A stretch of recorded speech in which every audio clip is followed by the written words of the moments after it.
For 51 years, a single message sat unsolved.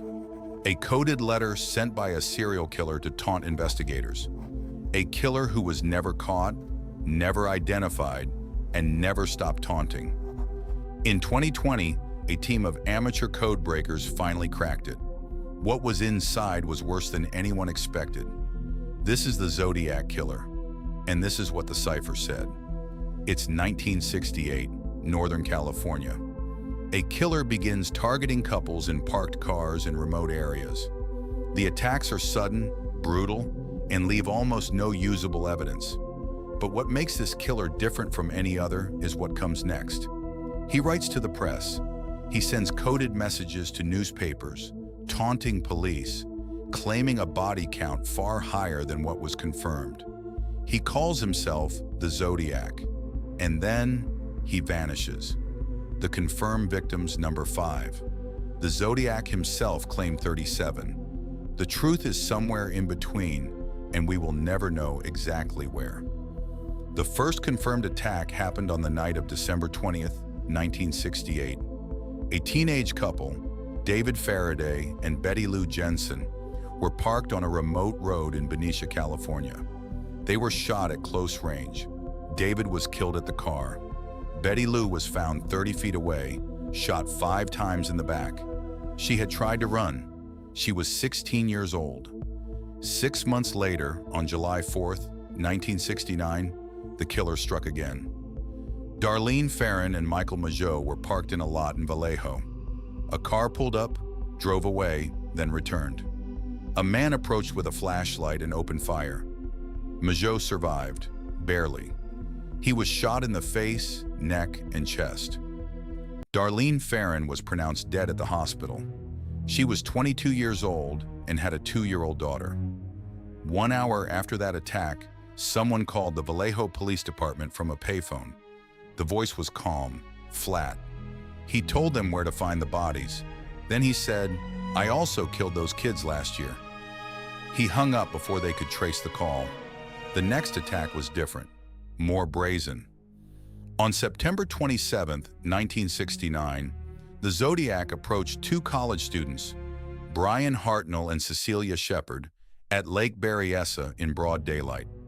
He was wearing a costume, a black hood with a white crosshair stitched on the chest. He carried pre-cut lengths of rope.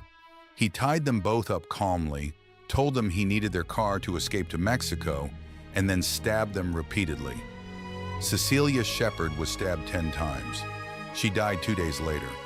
Brian Hartnell survived and was able to describe the attacker in detail, the only living witness to ever see the Zodiac up close.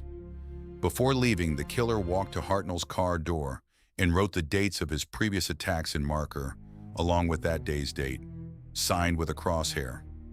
The final confirmed killing came just 2 weeks later on October 11, 1969. A San Francisco cab driver named Paul Stein was shot in the head at point-blank range. The killer then tore a piece of Stein's shirt. He would later send it to a newspaper as proof. 2 witnesses saw a white male leaving the scene and reported it to police. Officers in the area were mistakenly radioed to look for a black male suspect. The Zodiac walked away. After October 1969, the attack stopped, or appeared to. Letters continued until 1974. The killings, confirmed ones at least, never resumed. Whether he died, was imprisoned for another crime, or simply decided he was done, no one knows. The Zodiac sent at least 20 confirmed letters to newspapers and police between 1969 and 1974. Some contain pieces of his victims' clothing as proof. Some contain ciphers, complex coded messages he claimed contained his identity. He demanded his ciphers be printed on the front page, or he would kill again. The newspapers complied. The first cipher, 408 characters long, was solved within a week by a high school teacher and his wife. Its contents were chilling. It spoke of killing as a form of collecting souls, believing his victims would become his slaves in the afterlife. The second cipher, 340 characters, would take 51 years. The 340 Cipher was sent in November 1969. For over 5 decades, it defeated professional code breakers, FBI analysts, and thousands of amateur attempts worldwide. It became one of the most famous unsolved puzzles in criminal history. Then in December 2020, a team of 3, an Australian mathematician, a Belgian software developer, and an American programmer, cracked it using a computer algorithm that tested millions of decryption possibilities. The message they found was not a confession. It was not a name. It was more taunting. The Zodiac mocked investigators, referenced a TV show, and made clear he had no intention of being found. After 51 years, that was it. A taunt from beyond the investigation. Over the decades, dozens of suspects have been named. The most credible is Arthur Lee Allen, investigated 3 times, never charged. He died in 1992. DNA from the letters did not match him. The case remains open. 1 cipher remains unsolved. 13 characters, possibly a name, possibly the answer. It sits in FBI files today, still active, still unsolved. The Zodiac killed at least 5 people, possibly 37, never identified, never arrested, never explained.